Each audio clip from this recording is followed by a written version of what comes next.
hukum Taurat yang pertama, jangan ada padamu ilah lain di hadapanku. Artinya apa? Allah, Tuhan berfirman kepada Musa, kepada Nabi Isa, ya sebentar, sedikit lagi, kepada Nabi Isa untuk menyembah kepada satu Tuhan. Nah, ini yang dilanggar. Kenapa ini yang didahulukan? Silakan Pak Pendeta.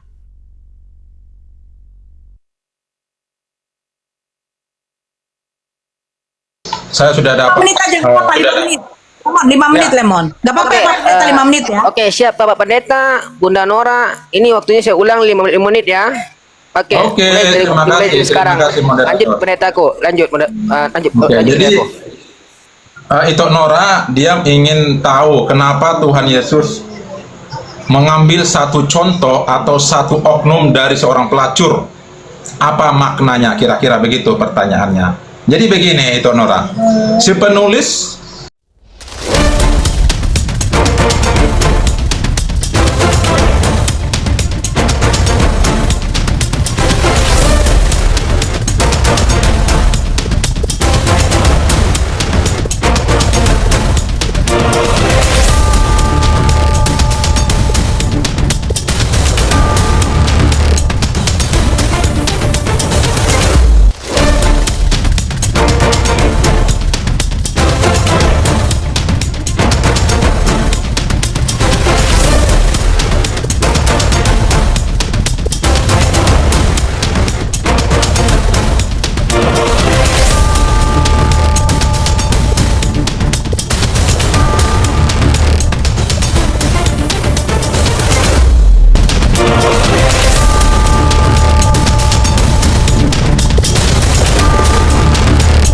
Assalamualaikum warahmatullahi wabarakatuh.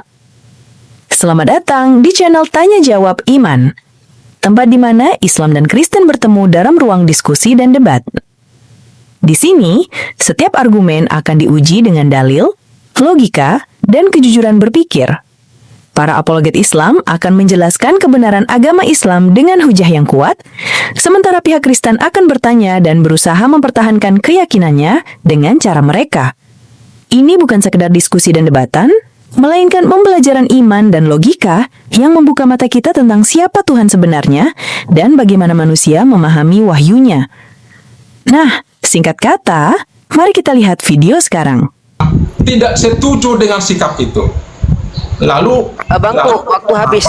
Dan ahli Taurat itu selalu bertentangan dengan Tuhan Yesus. Ya, silakan. Waktu habis, Abangku. Silakan Mbak Nora. Iya, sebenarnya saya tidak dapat poinnya ya. Poinnya di sini apakah wanita pelacur itu merujuk itu hanya bahasa kiasan? Atau betul-betul itu mengatakan perempuan yang pekerjaannya memang melacur? Karena begini ya, saya tunjukkan data ya. Oke. Nah, di sini kita memakai kalau TB1 ini dikatakan perempuan-perempuan sundal. Makanya sebenarnya saya pengen tahu, ini sundal ini seperti apa. Tapi kalau kita baca di AYT, ini pelacur. Makanya saya bilang, ini pelacur, perempuan sundal, ini maknanya apa gitu. Nah, ketika saya cari di KJV, kita juga tidak boleh melupakan KJV ya, Bapak Pendeta ya. Nah, KJV di sini mengatakan apa di sini? Prostitusi. Makanya saya bilang, kenapa ini apa korelasinya kepada perempuan-perempuan pesundal? Apa korelasinya kepada perempuan pelacur yang harus diutamakan untuk masuk kerajaan surga duluan? Bagaimana perempuan pembunuh? Bagaimana perempuan yang durhaka kepada suaminya? Bagaimana perempuan yang menggunakan barang-barang terlarang? Atau bagaimana seorang ibu yang zolim kepada anak-anaknya dia bertobat? Apakah harus menunggu antrian?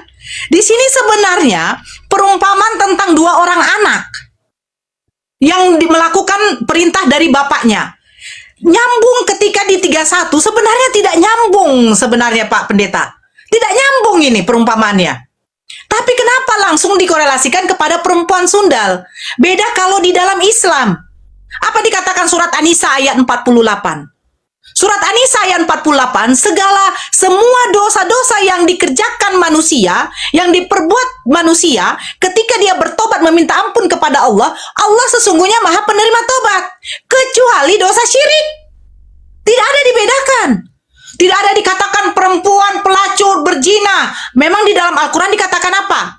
Janganlah engkau mendekati zina. Ketika dia melakukan zina, dia sudah berdosa, dia bertobat nasuha, meminta ampun kepada Allah, dia didahulukan. Gak ada dikatakan Al-Quran begitu. Semua dosa, kecuali dosa syirik. Nah, ini yang saya bingung, kenapa pemungut cukai, yang kita tahu pemungut cukai adalah rentenir, itu pemungut cukai itu apakah kiasan juga? Kalau perempuan sundal mengkiaskan yang bukan artinya pelacur, kalau begitu bagaimana dengan pemungut cukai? Apakah kiasan juga? Kita tahu pemungut cukai itu adalah rentenir. Dan perempuan sudah pelacur itu adalah perempuan-perempuan yang menjual dirinya. Kenapa mereka didahulukan ketika mereka bertobat? Kenapa tidak dipukul rata? Karena hukum Taurat yang pertama, jangan ada padamu ilah lain di hadapanku. Artinya apa? Allah, Tuhan berfirman kepada Musa, kepada Nabi Isa, ya sebentar, sedikit lagi, kepada Nabi Isa untuk menyembah kepada satu Tuhan. Nah, ini yang dilanggar. Kenapa ini yang didahulukan? Silakan Pak Pendeta.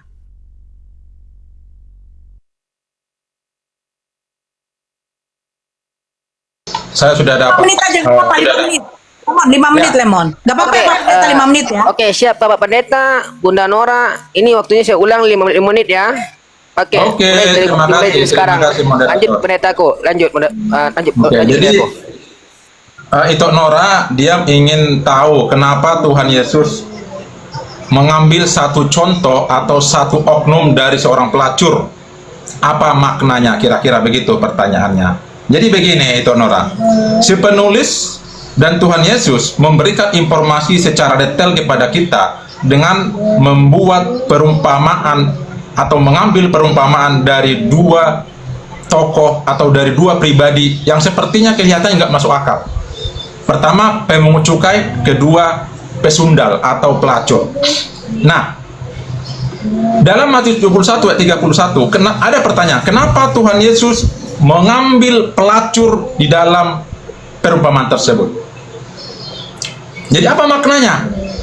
Nah, makna pelacur atau makna pesundal dalam hukum orang Yahudi, dalam adat orang Yahudi pada saat perjanjian lama, itu merujuk pada merupakan seorang pendosa yang paling dipandang rendah dalam masyarakat orang Yahudi saat itu. Saya ulangin, seorang pendosa atau seorang pelacur, pesundal, di dalam hukumnya, dalam sosialnya orang Yahudi, itu merupakan seorang pendosa yang paling dipandang rendah. Makanya kalau kita baca di ayat sebelumnya, itu orang Yahudi menjebak Tuhan Yesus dengan memberikan seorang pelacur yang kedapatan berzina. Itu maknanya. Jadi maknanya yang saya jelaskan tadi, di mana Yesus menggunakan istilah pelacur sebagai simbol kerendahan hati dan pertobatan yang sangat radikal. Itu yang pertama. Nah, apa konsepnya dalam kerajaan Allah? Apa konsep dalam kerajaan Allah? Penerimaan terhadap kerajaan Allah atau terhadap surga, khususnya dalam dunia kekristenan, Yesus menyatakan bahwa orang-orang yang terbuang seperti pesundal, yang paling hina, yang tidak dianggap punya kasta dalam kehidupan sosialnya, Yesus mengambil contoh itu. Contoh sebagai pemungut cukai juga, ataupun seorang pelacur, layak juga masuk dalam kerajaan Allah walaupun kehidupannya kotor, walaupun dosanya merah seperti kermisi. Maka Yesus lebih mendahulukan mereka masuk dalam kerajaan Allah daripada para pemimpin agama yang casingnya seolah-olah taat terhadap hukum, tetapi dalamnya bobrok secara iman dan spiritual. Maka ini menyadarkan orang Kristen akan kenistaan kehidupan para pemuka agama, dan sungguh-sungguh mereka harus bertobat saat mendengar ajaran Yohanes Pembaptis. Yang ketiga, Ini merupakan kritik terhadap kemunafikan. Tidak seperti orang pesundal yang terbuka mereka berbuat dosa, tetapi mereka juga terbuka secara nyata untuk segera bertobat. Para pemimpin agama menolak ajaran Yohanes dan juga menolak ajaran Yesus. Sementara para pelacur menerimanya. Pelacur dan pemungut cukai itu diibaratkan seperti anak sulung yang diutamakan, diprioritaskan dalam perumpamaan tersebut, ketimbang orang-orang yang seolah berbicara agama, tetapi mereka hidupnya bobrok. Itu kritikannya. Lalu bagaimana dengan secara anugerah? Secara anugerah, kerajaan Allah terbuka bagi semua orang. Bukan hanya pemungut cukai, bukan punya hanya pesundal. Yesus tidak membenarkan dosa pelacuran. Kalau kita baca dalam Wahyu 19 ayat 21, itu disitu jelas bahwa pelacur atau pesundal lebih dahulu masuk ke dalam kerajaan neraka, ke dalam kebinasaan api belerang. Mereka lebih dahulu.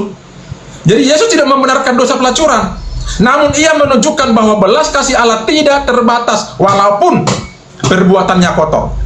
Siapapun yang menyadari baik saya, siapapun dosanya, seperti apapun kehidupan perbuatannya, kalau dia berbalik kepada Allah dan bertobat, maka ia akan diampuni dan diterima. Jadi makna dari pertanyaan itu, Nora, kenapa Yesus mengambil pelacur, pemungut cukai dalam konteks pembicaraan kita dalam Matius 21 ayatnya 26 sampai 31, yaitu jawabannya adalah bahwa seorang pesundal di dalam hukum sosial orang Yahudi, mereka dianggap hidupnya paling rendah. Itu Mbak Nora. Abangku.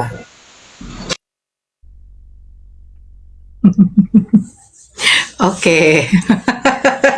Saya izin dulu senyum ya. Kalau ketawa saya tidak boleh loh, nanti dibilang merendahkan. Jadi begini, itu ya, Pak Pendeta kita ya, yang terhormat. Pak Pendeta mengutip Perjanjian Lama, hukum Yahudi ya, hukum Yahudi yang berzina itu adalah manusia yang paling terendah. Kalau saya bertanya, kalau di dalam hukum Yahudi, orang yang berzina hukumannya apa? Dirajam sampai mati. Bahkan kalau hukum Islam juga seperti itu. Kisos masih berlaku, mencuri potong tangan, hutang darah dibayar darah. Tapi Pak Pendetanya lupa. Ya, berzina hukumannya dirajam sampai mati. Oh, berzina itu adalah perbuatan yang sangat rendah. Makanya dikutip dari situ.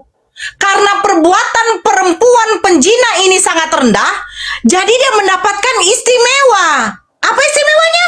Didahulukan masuk kerajaan surga. Jangan membunuh, jangan mencuri, jangan bersaksi dusta tentang sesamamu, jangan mengingini sesamamu, hormatilah ayah dan ibumu supaya lanjut umurmu. Dari 10 hukum Taurat, semuanya penting Pak Pendeta. Kalau di Islam, satu yang kau kerjakan itu, jangan ada padamu ilah lain di hadapanku, masuk surga. Jangan membuat bagimu patung yang menyerupai apapun dan jangan sujud menyembah kepadanya atau beribadah kepadanya, masuk surga.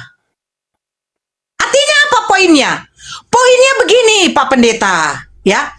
Kenapa yang paling pertama jangan ada padamu ilah lain di hadapanku? Makanya saya katakan di surat An-Nisa ayat 48, apa Allah berfirman? Dosa syirik tidak akan kuampuni, tetapi semua dosa yang kamu perbuat akan aku ampuni kalau kamu bertobat. Tetapi beda di Kristen.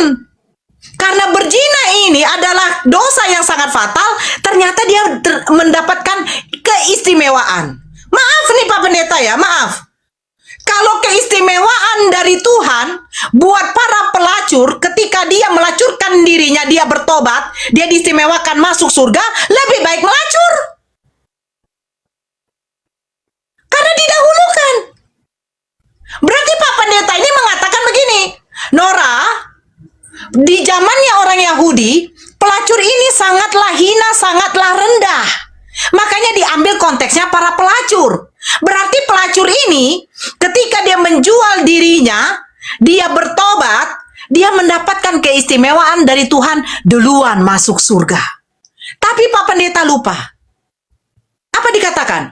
Dosa seorang pelacur, perbuatan seorang pelacur, kalau kedapatan dia melacur, dia harus dihukum mati. Dia harus dihukum mati. Tetapi Pak Pendeta lupa di dalam Ulangan 21 mulai dari 18. Pak Pendeta, yang dihukum mati bukan seorang pelacur. Yang dihukum mati itu anak yang durhaka. Apa dikatakan poinnya di sini? Dan harus berkata kepada para tua-tua, katanya, anak kami ini degil dan membangkang. Ia tidak mau mendengarkan perkataan kami. Ia seorang pelahap dan peminum. Maka haruslah semua orang sekotanya melempari anak itu dengan batu sehingga ia mati. Dosa seorang anak yang durhaka dengan dosa seorang pelacur sama-sama hukumannya adalah hukuman dilempar, dirajam sampai mati. Apa bedanya? Pelacur dirajam sampai mati. Anak yang durhaka dirajam sampai mati. Kenapa Tuhan Anda jadi rasis? Kenapa mengistimewakan seorang pelacur? Kalau seorang anak yang durhaka saja, ketika dia durhaka kepada orang tuanya, apa katanya kepada tua-tua? Harus dibawa di depan orang tuanya, di depan rumahnya, dan dirajam, dilempar sampai mati. Seorang pelacur dirajam juga sampai mati. Apa bedanya hukuman ini, Pak Pendeta? Makanya saya bilang, kenapa keistimewaan ini hanya diberikan kepada seorang pelacur? Yang kalau memang perbuatannya sangat rendah, sangat hina, sangat menjijikkan, diambil poinnya, ketika kamu berdosa, kau akan didahulukan. Berarti ada keistimewaan di sini. Bagaimana para pembunuh? Bukankah juga nyawa dibayar nyawa? Bagaimana anak-anak yang durhaka? Bukankah hukumannya juga dirajam sampai mati? Nggak adil dong, Pak Pendeta. Nggak adil dong. Gak boleh begitu, Tuhan tidak boleh rasis. Tuhan harus adil kepada umat muslim. Semua dosa akan kuampuni ketika kau bertobat. Tetapi satu dosa yang tidak akan kuampuni, yaitu apa?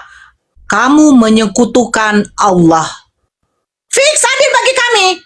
Walaupun kamu beragama Islam, ketika kamu sudah melakukan perbuatan syirik, kamu melakukan perbuatan musyrik, walaupun kamu beragama Islam, sesungguhnya dosamu tidak akan pernah diampuni lagi. Itu adil, Pak Pendeta. Jangan memilih. Bunda Nora. Silakan, Pak Pendeta. Kenapa diistimewakan seorang pelacur? Silakan. Seru banget nih sama Mbak Ito Nora ini. Memang sama-sama Persibolga ini emang keras-keras ya. Saya Persibolga juga saya itu. Oke. Jadi pertanyaan Ito Nora, dia menitik beratkan atau mempoinkan kenapa sih Tuhan Yesus mengistimewakan pelacur di dalam perumpamaan tersebut. Menarik. Atau sepertinya seolah-olah Yesus menginstruksikan agar wanita-wanita dia jadi pelacur deh. Nanti bertemu itu kira-kira kan? Bukan begitu. Oke. Jadi Yesus mengistimewakan pelacur, lalu dia mengutip perumpamaan itu dengan memakai dua pekerjaan atau katakanlah perbuatan-perbuatan dalam kehidupan sehari-hari yang terkesan tidak boleh direkomendasikan. Pertama, Yesus memakai pelacur itu, lalu seolah-olah kita pemikiran kok diistimewakan sih dalam Matius 21:31. Jawabannya adalah karena Tuhan Yesus sangat meninggikan pertobatan. Ya, sangat meninggikan pertobatan dan ketulusan hati di atas status sosial maupun kesalehan lahiriah.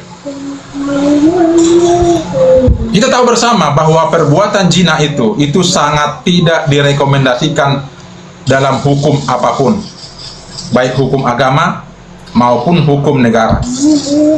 Jadi melalui pertanyaan tadi Mbak Nora, kenapa Yesus sangat meninggikan seorang pelacur? Yesus sangat meninggikan pertobatan dari seorang pelacur. Pertobatan sejati dari seorang pelacur yaitu melambangkan orang-orang berdosa yang menyadari kesalahannya. berbalik dari jalannya, menerima tawaran kasih karunia Allah. Jadi kembali poinnya saya bicarakan kembali kepada itu Nora, ini merupakan sebuah perbandingan antara para imam yang notabene mereka merupakan seorang petugas atau pengurus agama yang mempelajari hukum tentang agama. Yesus sengaja membandingkan pemuka agama ini dengan pelacur. Kalau saya pribadi, Mbak Nora, Mbak Nora membandingkan dosa saya dengan pelacur, saya malu. Misalkan saya open desa Sitompul, kamu lebih rendah dari seorang pelacur.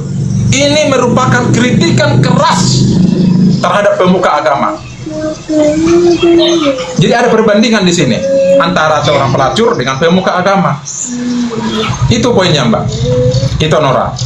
Jadi ini merupakan sebuah teguran keras kepada para pemuka agama, siapapun mereka. Itu Nora ya, itu jawabannya. Jadi Yesus sangat meninggikan seorang pesundal ketimbang seorang pemuka agama. Yang pertama. Yang kedua, Yesus sengaja memakai pesundal untuk membuat perbandingan kepada pemuka agama.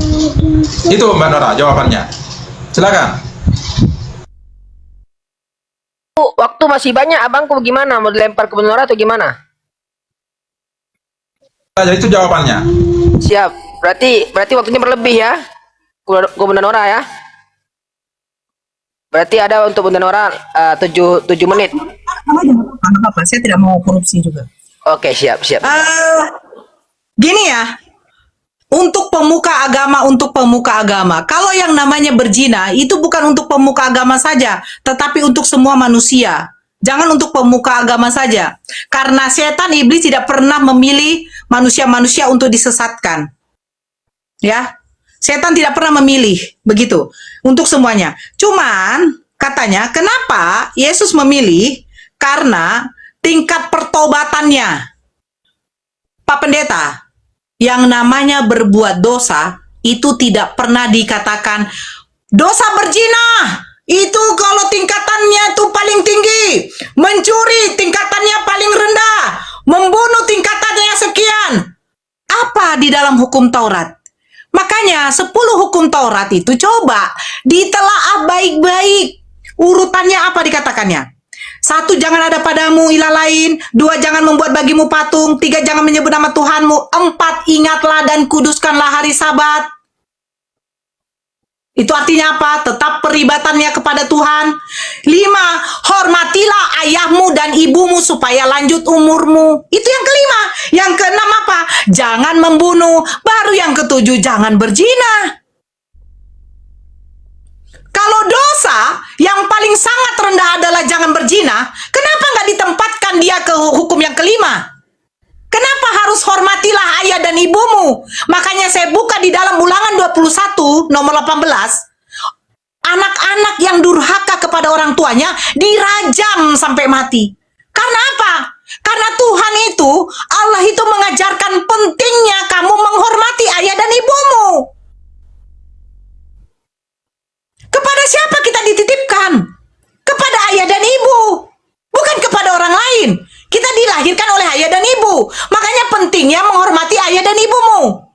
Setelah apa? Setelah jangan ada padamu ilah lain, jangan membuat bagimu patung, jangan menyebut nama Tuhan Allahmu dengan sembarangan. Kalau di dalam Islam, jangan menyebut nama Tuhan Allahmu sembarangan artinya apa? Jangan kamu mengucapkan menyebut nama Allah itu di dalam tempat-tempat yang kotor, seperti WC. 4, ingatlah dan kuduskanlah hari Sabat. Artinya apa? Ingatlah, ada suatu saat kamu akan berkumpul satu umatnya Allah, satu umatnya Nabi itu akan menyembah kepada Allah. Yaitu kalau kami umat Muslim hari Jumat, kan begitu. Yang kelima, yang kelima hormatilah ayah dan ibumu. Itu yang diutamakan abang untuk manusia. Hormati ayah dan ibumu. Di dalam Ulangan 21 apa dikatakan? Anak-anak yang degil, anak-anak yang durhaka akan dirajam sampai mati. Jangan membunuh. Baru jangan berzina. Kenapa Tuhan Anda memilih Ini dari mana? Di mana datanya? Kalau Tuhan itu mengatakan jangan perbuatan perzinahan itu adalah dosa yang paling tingkat tinggi. Kalau yang paling tingkat tinggi, hapus yang nomor 1, jangan ada padamu ilah lain. Kenapa? Karena surat Al-Ikhlas, katakanlah Muhammad, Tuhan Allah itu Esa. Hai Bani Israel, dengarkanlah Tuhan Allah itu Tuhan yang Esa. Hukum yang paling utama. Kepada Musa juga, Musa mengatakan Tuhan Allah kita Tuhan yang Esa. Kenapa nggak jangan berzinahnya paling utama? Kalau itu memang katanya dosa yang paling sangat rendah, yang paling sangat sangat jijik, yang paling sangat parah, dan itu yang akan diampuni ketika dia bertobat. Tapi buktinya yang pertama jangan ada padamu ilah lain. Artinya apa tuh Pak Pendeta? Artinya begini Pak Pendeta. Ya, maaf, mantan jemaat memberikan pelajaran sedikit. Jangan ada padamu ilah lain, artinya Tuhan tidak ingin disekutukan. Tuhan tidak ingin diduakan. Jangan berzina, jangan membunuh, hormatilah ayah dan ibumu, jangan bersaksi dusta tentang sesamamu, jangan mengingini sesamamu. Itu artinya dosa-dosa itu ketika kamu lakukan, kamu akan diampuni kalau kamu bertobat. Nggak ada tingkatannya, Pak Pendeta. Berzina itu lebih tinggi ya dosanya ya. Kalau kamu bertobat saya ampuni ya. Terus bagaimana orang yang membunuh? Dia tidak berzina. Kenapa nggak didahulukan juga? Bagaimana anak-anak yang patuh kepada orang tuanya? Dia patuh kepada orang tuanya, tidak pernah durhaka, terus dia mati muda. Apakah juga tetap seorang pesundal yang bertobat diduluankan? Ini logika Pak Pendeta. Ada anak yang 15 tahun, dia sudah balik, dia sayang, dia taat kepada orang tuanya, dia beribadah, dia taat kepada perintah Tuhannya, terus dia metong. Apakah tetap para pesundal yang didahulukan? Kalau memang katanya dia juga akan masuk surga didahulukan, tunjukkan satu ayat sama saya. Waktu habis. Karena Matius 21:31 hanya perempuan pesundal yang bertobat yang didahulukan. Silakan Pak Pendeta. Berat ini. Oke, lanjut Pendeta. Teman-teman di posting ulang, jangan lupa follow akun saya ya. Itu kalau bisa itu haus, itu kopi-kopi haus. Lanjut Pendeta. Oke. Jadi ini Mbak Nora mengambil poin bicara tentang zina. Berarti kita berbicara tentang hukum zina. Kemudian saya akan coba memberikan pemahaman kepada kita kenapa Yesus memakai pelacur di dalam masalah ini. Zina merupakan sebuah perbuatan yang tidak direkomendasikan. Saya ulangin, dalam hukum agama maupun dalam hukum negara. Dalam konsep kekristenan, kalau kita membaca dalam Matius 19 ayat 9, tetapi aku berkata kepadamu, barang siapa menceraikan istrinya, kecuali karena zina, lalu kawin dengan perempuan lain, ia berbuat zina. Jadi, bagi konsep kekristenan, Yesus mengambil pesundal yang kedapatan sedang berbuat zina. Lalu kita kembali kepada hukum perjanjian lama dalam hukum Taurat. Apabila seseorang kedapatan berbuat zina, maka ia akan dirajam dengan hukuman dilempar dengan batu sampai mati. Jadi ketika seseorang berbuat zina, lalu kalau kita baca dalam Matius 19 ayat 19, ketika Yesus dijebak oleh orang Farisi dengan membawa seorang pelacur yang kedapatan berbuat zina, harusnya memang dia harus dirajam sampai mati. Dan Yesus menerima pertobatan seorang perempuan itu, pergilah dan jangan berbuat dosa lagi. Kata zina di sini, ini bukan kata kecuali. Ini bukan kata kecuali. Jadi dalam konsep kekristenan, kembali saya utarakan, tidak ada kata cerai di dalam pernikahan orang Kristen. Sekalipun kedapatan berzina, Pak Pen, istri saya berzina 10 kali. Nggak ada bisa diceraikan, Pak. Dengan kata zina, harusnya perempuan itu dilempari dengan batu sampai mati. Jadi apabila ia menceraikan istrinya karena zina, berarti dia melanggar hukum 10 dekalog, telah membunuh. Berarti kamu menceraikan istrimu karena zina, berarti kamu membunuh dia dengan batu sampai mati. Berarti kamu membunuh dia secara fisik melalui hukum Taurat ke-10 hukum dekalog. Jadi nggak ada kami. Makanya Yesus memakai pesundal itu dengan mengkonsepkan hukum zina itu. Karena zina itu adalah perbuatan sangat amoral yang tidak sangat direkomendasikan. Jadi Mbak Nora, kami orang Kristen, zina itu tidak direkomendasi. Tetapi zina itu bukan pula Yesus menomorsatukan mereka untuk masuk dalam kerajaan Allah. Bukan itu maksudnya. Itu hanya asumsi kita. Karena kita bicara konteks itu. Kalau kita berbicara tentang konteks yang lain, di ayat yang lain, banyak ayat yang mendukung bahwa Yesus lebih mendahulukan seorang penjahat penyamun. Ketika Yesus disalib, kita tahu bersama, hari ini bersama-sama engkau dengan hari ini engkau bersama-sama dengan aku di Firdaus. Apakah dia seorang pelacur? Tidak. Dia seorang penyamun. Jadi kalau kita berbicara dengan data yang lain, kenapa Yesus mengutamakan seorang pelacur? Enggak juga kok. Ayat yang lain, pasal yang lain lagi ceritanya. Yesus itu yang pertama sekali masuk dalam Firdaus bukan seorang pelacur, tetapi seorang penyamun. Jadi kalau kita bicara konteks, kembali pada konteks, stay of konteks, supaya tidak melebar kemana-mana. Jadi kalau Mbak Nora bertanya, di mana datanya seorang pelacur lebih dahulu masuk dalam kerajaan Allah? Nggak ada kok datanya. Datanya yang ada malah pertama sekali yang dibawa Yesus di Firdaus, yaitu seorang penyamun, bukan seorang pelacur. Itu Mbak Nora. Masih ada ini pendeta, 30 detik lagi gimana? Mau di... Ya, jadi saya tambahin sedikit ya. Kami orang Kristen tidak ada namanya perceraian. Walaupun kedapatan berzina 10 kali, 1000 kali pun istrimu kedapatan berzina, kau tidak boleh menceraikan dia. Pikul salibmu, sangkal dirimu. Pak Pen, suamiku selingkuh, saya ceraikan ya? Nggak bisa. Kecuali zina, artinya kau rajamlah suamimu, kau rajamlah istrimu sampai mati, baru kau boleh menceraikan dia. Artinya sudah mati dia, sudah selesai. Una Nora. Oke.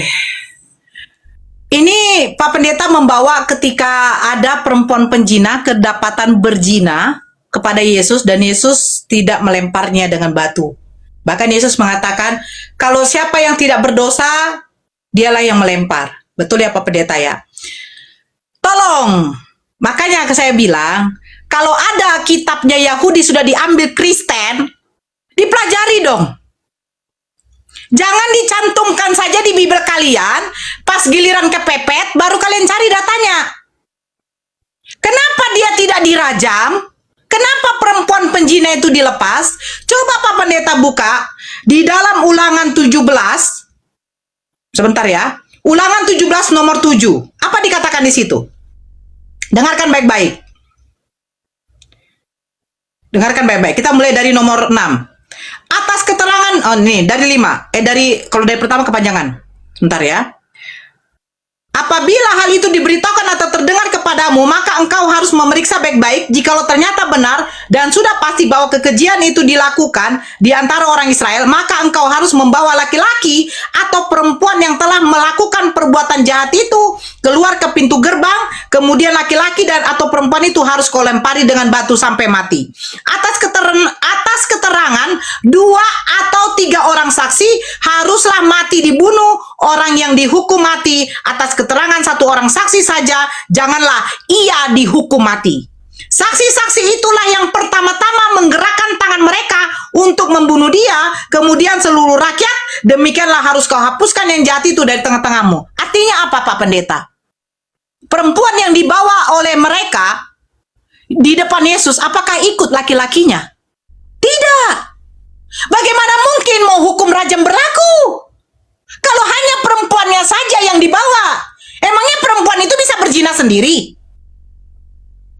Namanya berzina. Harus juga dibawa laki-lakinya. Dan harus ada setidaknya minimal 2 saksi. Kalau 1 saksi saja, apa dikatakan di sini ayat 6-nya? Tidak akan berlaku hukuman mati. Minimal 2 saksi, maksimal 3 saksi. Perempuan yang dibawa di hadapan Yesus, siapa yang mengatakan mereka melihat dia berzina? Kalau memang perempuan itu kedapatan berzina, mana si laki-lakinya? Makanya tidak dirajam. Orang dua-duanya yang ngewe enak-enak kok cuma 1 perempuan yang mau dirajam. Dua-duanya dong. Laki-lakinya juga sudah ngewe sama perempuan, laki-lakinya dilepaskan, perempuannya dibawa, baru dibilang ini, Yesus lihatlah, kami sudah mendapati perempuan ini berzina. Mendapati perempuan ini berzina. Dengan siapa perempuan ini berzina? Oh nggak tahu, soalnya dia cuma sendiri. Kan gila. Makanya tidak dirajam Pak Pendeta. Makanya saya bilang, hayolah, jangan kalian sudah ambil kitabnya Yahudi, hukum-hukumnya Yahudi, kalian tempelkan di Bible kalian, tetapi tidak dipelajari.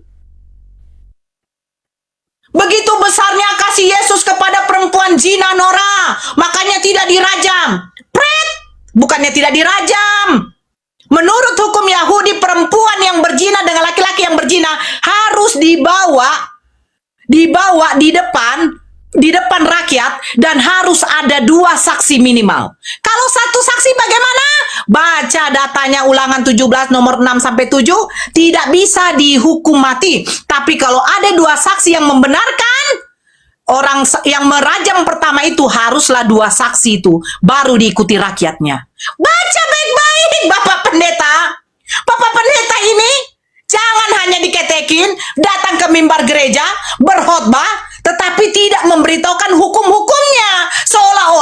Seolah-olah Yesus itu maha pengasih, maha pengampun, tidak merajam karena dia mengasihi pelacur. Salah Pak Pendeta. Karena si laki-laki dari si perempuan yang berzina itu sama sekali tidak dibawa oleh rakyat itu pada waktu itu.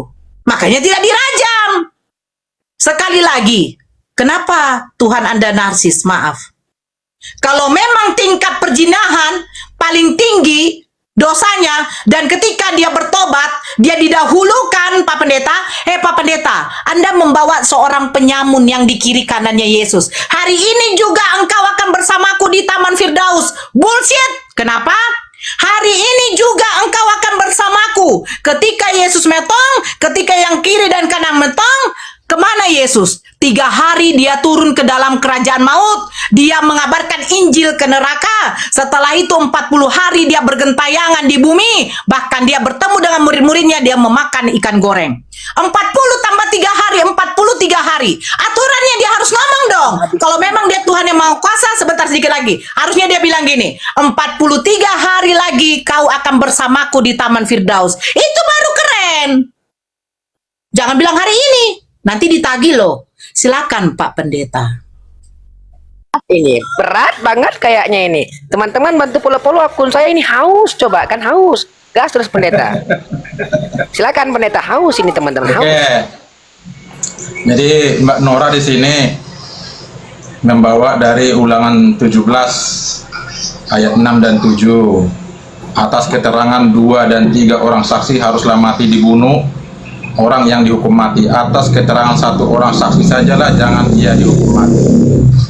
Jadi dengan mengutip data ini, Mbak Nora Ito Nora kemudian mengaitkan data ini kepada diskusi kita dengan mengatakan bahwa Yesus tidaklah melakukan tindakan hukum rajam kepada perempuan karena tidak ada saksi. Kira-kira begitu ya. Karena di sana tidak ada laki-lakinya. Jadi coba kita baca perikop dari Ulangan 17 itu berbicara hukuman mati untuk penyembahan berhala. Jadi bukan hukuman mati untuk pembuat zina. Jadi antara konteks dengan Ulangan 17 dengan hasil pembicaraan kita di dalam Matius 21 itu konteks datanya berbeda. Ulangan 17 itu hukuman mati untuk penyembahan berhala. Ya, berbeda datanya. Lalu kita kait-kaitkan ini kepada tadi diskusi kita itu. Loh, kenapa Yesus tidak merajam si perempuan itu? Karena nggak ada laki-lakinya, kan begitu. Kira-kira kita punya argumentasi. Nah, tapi jangan salah, itu Nora. Berdasarkan kalaupun kita memaksakan data dari Ulangan 17 ayat 6 dan 7, atas keterangan 2 atau 3 orang saksi haruslah mati dibunuh. Pertanyaannya, apakah para imam itu yang berkumpul di sana, bukankah mereka melebihi 2-3 orang sebagai saksi? Ya, melebihi dong. Karena yang menangkap, yang menyaksikan untuk si perempuan ini berbuat zina, itu disaksikan, atau mungkin kata saya kedapatan, ini kata kedapatan ya, kedapatan berbuat zina. Berarti para imam ini mereka sengaja mencari orang-orang seperti ini dan kedapatan berbuat zina. Artinya kalau Mbak Nora mengatakan makanya Yesus tidak melakukan perbuatan untuk menghukum rajam karena tidak ada saksinya, salah Mbak Nora. Jelas sudah memenuhi hukum Taurat karena saksinya sudah melebihi 2-3 orang, yaitu para imam dan para penatua-penatua di sana. Itu butuh banyak mereka loh, bukan cuma 1-2. Sudah melebihi 2-3 orang. Kalau kita baca Ulangan 17 ayat 6, atas keterangan 2 atau 3 orang saksi. Jadi bukan harusnya berbicara saksi laki-laki dan perempuan, bukan. Tapi saksi yang menyaksikan perbuatan si perempuan ini, sudahkah dia memenuhi hukum standar dari hukum Taurat itu? Yes. Apa bunyinya? 2-3 orang toh? Yes. Sudah memenuhi. Tetapi apakah Yesus melakukan perbuatan itu? Tidak. Karena dia yang punya hukum. Bukan manusia yang punya hukum. Bukan para imam yang punya hukum. Orang Farisi dan ahli-ahli Taurat jelas kalau kita baca dalam seluruh pasal Injil, mereka tidak mengakui Tuhan Yesus sebagai Tuhan dan Juru Selamat, dan tidak mengakui dia sebagai Mesias. Karena orang Farisi, para imam, mereka membutuhkan Mesias bukan seperti Yesus. Mereka membutuhkan Mesias seperti Raja Daud, yang punya kerajaan, yang punya jubah kebesaran, yang punya tahta. Sehingga mereka sangat tidak mengakui Yesus sebagai Mesias. Makanya mereka tidak mengakui bahwa Yesuslah yang punya hukum. Jadi terkait dengan argumentasi Mbak Nora yang mengatakan makanya Yesus tidak melakukan hukum rajam kepada si perempuan yang berbuat zina karena tidak memenuhi hukum standar hukum Taurat, itu salah. Salahnya di mana? Yang pertama, data dari Ulangan 17 poinnya itu berbicara hukuman mati untuk penyembahan berhala, bukan untuk pembuat zina. Tetapi walaupun kita pakai data ini, tetap sudah terpenuhi hukumnya. Karena keterangan atas 2-3 orang saksi sudah bisa dilakukan hukum rajam, baik kepada si perbuat zina, baik kepada penyembahan berhala. Itu Mbak Nora, silakan. Oke, siap. Waktu habis. Masih ada 11 detik lagi, nggak apalah. Lanjut, Bunda Nora.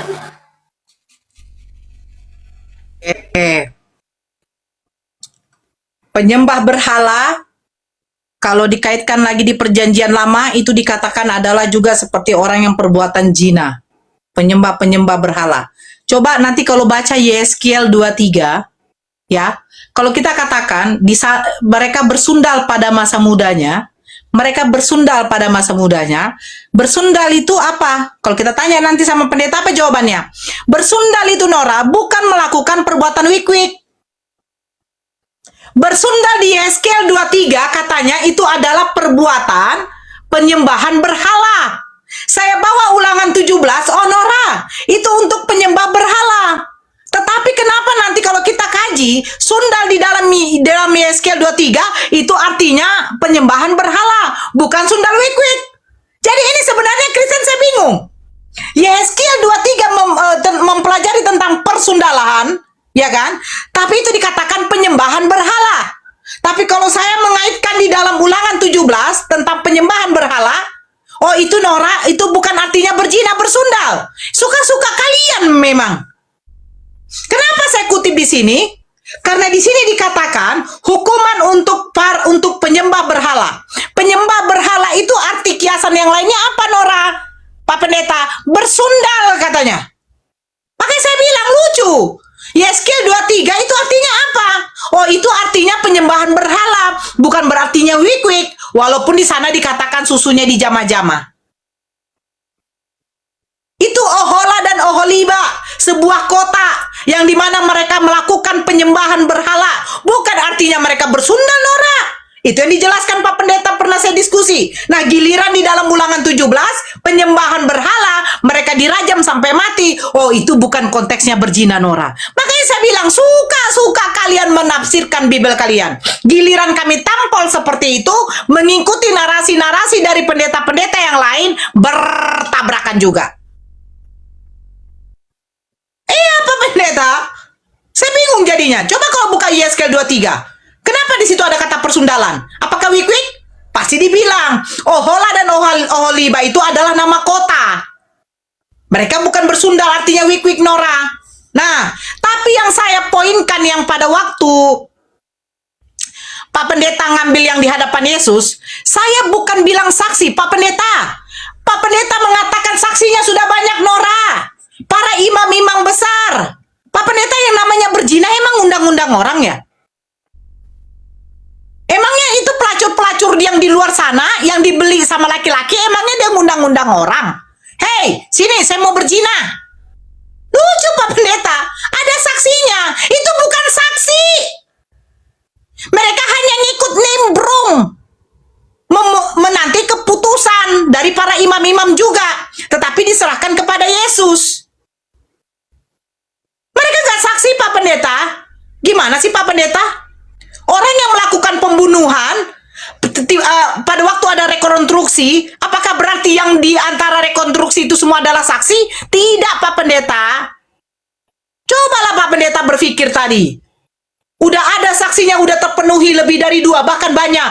Yang banyak itu ikut nimbrong, pengen tahu, enak kali nih merajam orang yang berzina, tetapi mereka lupa. Masa penjinanya cuma perempuan doang? Yang namanya berzina tuh Pak Pendeta harus ada lawan jinanya. Bukan si perempuan sendiri. Kalau kayak begitu itu namanya masturbasi. Si perempuannya ngocok sendiri. Gitu loh Pak Pen. Namanya juga kedapatan berzina. Perempuan itu diarak. Kami mendapati dia berzina. Siapa yang ngomong itu? Siapa saksinya? Ada yang mengaku dia sebagai saksi. Di dalam cerita itu, gak ada satupun Pak Pendeta. Mereka tiba-tiba mengarak si perempuan itu. Terus mau dihukum, dia dirajam sampai mati.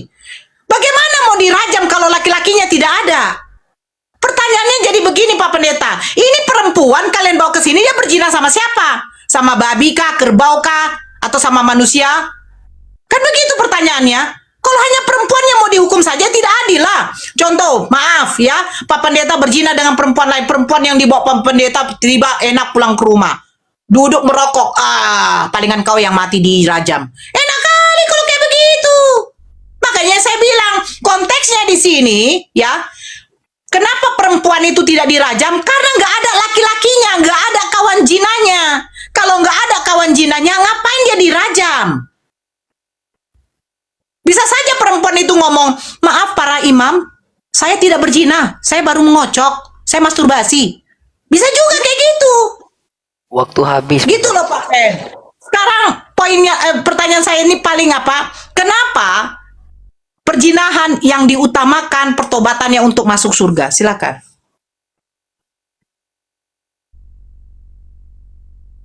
Berat banget kayaknya. Kenapa tadi? Iya, kenapa perbuatan zina yang paling diutamakan masuk surga ketika dia bertobat? Kenapa dosa-dosa lain tidak? Oke, jadi pertanyaan Mbak Nora, kenapa perbuatan zina yang diutamakan?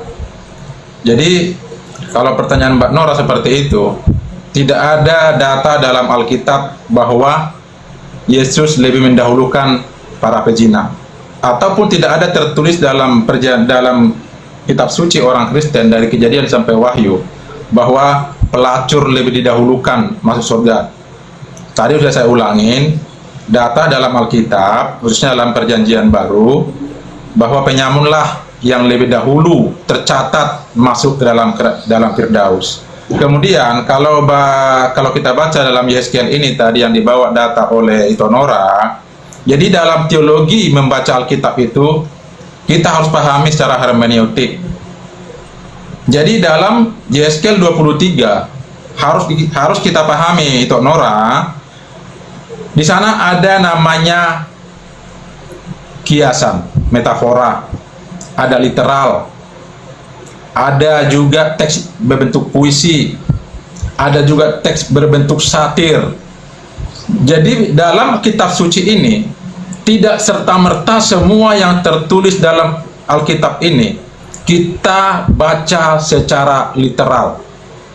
Ada literal, ada metafora, ada satir, ada puisi, harus kita pahami itu. Jadi kalau teks yang berbau puisi lalu kita tafsir itu literal, itu nanti akan amburadul. Kemudian teks yang bermuatan dengan literal itu kita tafsir metafora, itu nanti amburadul. Nah, di dalam Yeskiel 23 kakak beradik antara Ohola dan Oholiba, ya. Lalu di sana ada istilah bersundal, itu bukan literal.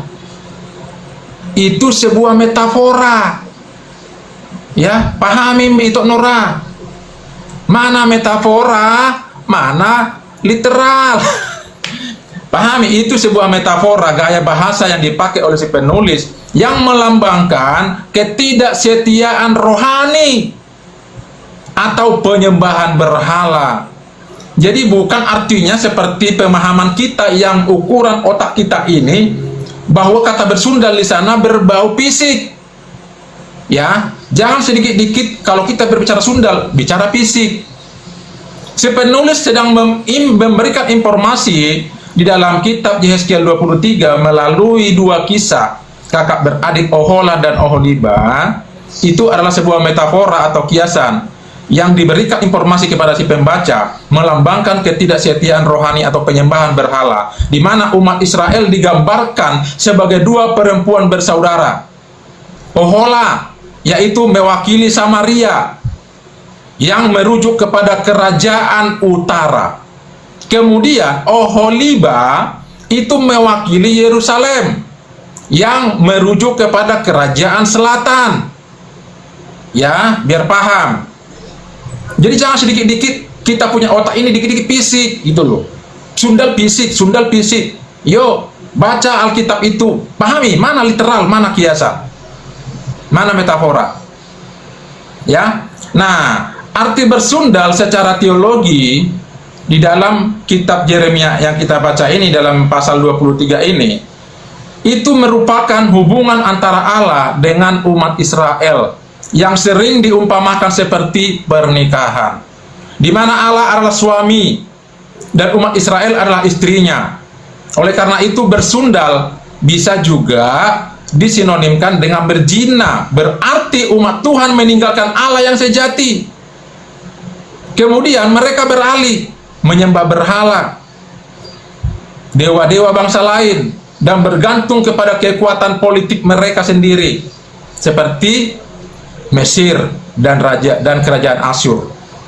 Nah, Yeskiel 23, figur Ohola dan Oholiba, kedua oknum ini dalam kisah tragis kedua bersaudara ini dalam Yeskiel 23 itu merangkum sejarah penyimpangan umat Israel, di mana Ohola yang merujuk kepada Samaria melihat hukuman adiknya.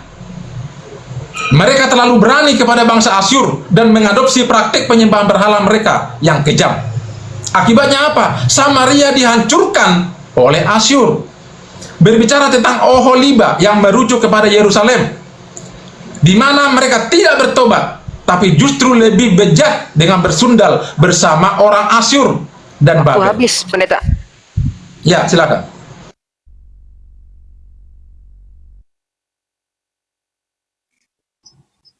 Saya tunjukkan datanya ya. Oke. Lagi-lagi Itoku ini suka kali mengarang bebas, lepas, hebat, ya kan? Mereka bersundal, Nora, ini bukan artinya sundal fisik, Nora. Kita baca di sini ya.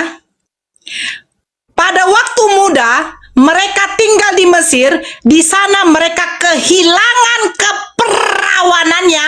Lalu mereka menjadi pelacur.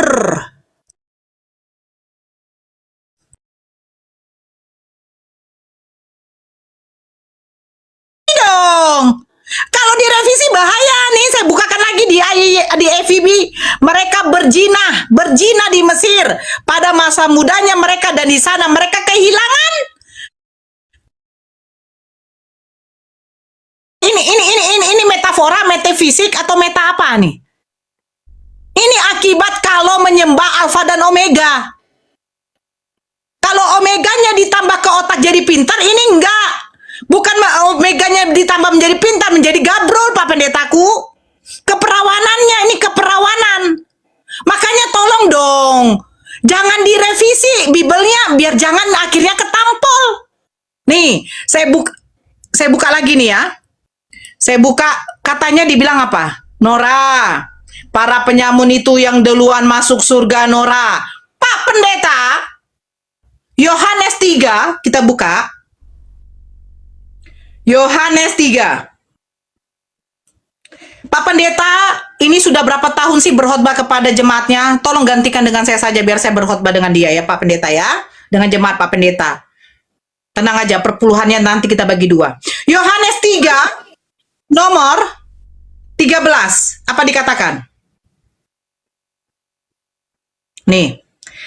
Tidak ada seorang pun yang telah naik ke sorga selain daripada Dia yang telah turun dari sorga, yaitu Anak Manusia. Saya ulangi, Pak Pendeta, dibuka telinganya baik-baik. Yohanes 3 nomor 13. Tidak ada seorang pun yang telah naik ke sorga selain daripada Dia yang telah turun dari sorga, yaitu Anak Manusia. Artinya apa? Apakah boleh saya mengatakan, Pak Pendeta, ini maaf, 1000 kali maaf. Apakah berarti perkataan Yesus itu berbohong? Hari ini juga engkau akan bersamaku di Taman Firdaus. Ternyata Yohanes 3 nomor 13, tidak ada seorang pun yang telah pergi ke sorga selain daripada Dia yang telah turun dari sorga. Artinya kosong sorga, kosong melempeng, Pak Pendeta. Tidak ada seorang pun. Terus bagaimana dengan penyamun yang dikatakan hari ini? Engkau akan bersamaku di Taman Firdaus. Bohong dong. Tapi kalau di dalam Matius 21:31 baru bisa saya percaya. Apa dikatakan? Aku berkata kepadamu, sesungguhnya pemungut-pemungut cukai dan wanita-wanita pelacur akan. Saya percaya. Akan itu artinya akan terjadi. Belum terjadi. Nora, carikan satu data mulai dari Matius sampai Wahyu, di mana Yesus menjanjikan perempuan pelacur duluan. Karena apa, Nora? Karena penyamun itu yang diduluankan masuk surga. Yohanes 3 nomor 13. Apa dikatakan Yesus? Tak seorang pun. Pembohongkah Yesus? Oh, dia sudah berbohongkah kepada penyamun? Pak Pendeta, buktikan sama saya. Siapa yang duluan masuk surga? Para penyamun, tetapi Yohanes 3 nomor 13 tidak seorang pun, atau Matius 31 perempuan pelacur dengan pemungut cukai yang akan dahulu masuk surga. Itu baru saya percaya, akan dahulu. Tapi di sini konteksnya, saya mau bertanya. Kalau memang hebatnya perempuan pelacur bertobat duluan masuk surga, kenapa nggak melacur saja? Kan enak. Ngewe itu enak. Berbuat zina enak. Bertobat, duluan masuk surga loh. Tapi penyamun itu bukannya masuk surga duluan. Yohanes 3 nomor 13, Yohanes 3 nomor 13 dibantah. Tidak seorang pun yang sudah ada ke surga. Saya sudah dapat datanya, Pak Pendeta. Ternyata bukan penyamun. Bahkan surga kosong melompong. Karena tidak ada seorang pun. Kecuali dia bilang, saya khususkan untuk penyamun ya. Dia duluan masuk surga ya. Baru tulis datanya dong. Tidak seorang pun yang masuk yang sudah naik ke surga, melainkan dia yang turun dari surga, yaitu anak manusia, kecuali para penyamun. Waktu habis. Baru. Alhamdulillah, diskusi ini mengingatkan kita bahwa perbedaan bukan alasan untuk bermusuhan, tetapi kesempatan untuk saling memahami. Kita boleh berbeda dalam keyakinan, tetapi semua manusia sama dalam pencarian akan kebenaran dan kedamaian. Semoga diskusi ini membuka hati, meluruskan pandangan, dan menguatkan iman kita untuk terus belajar tanpa merasa paling benar sendiri.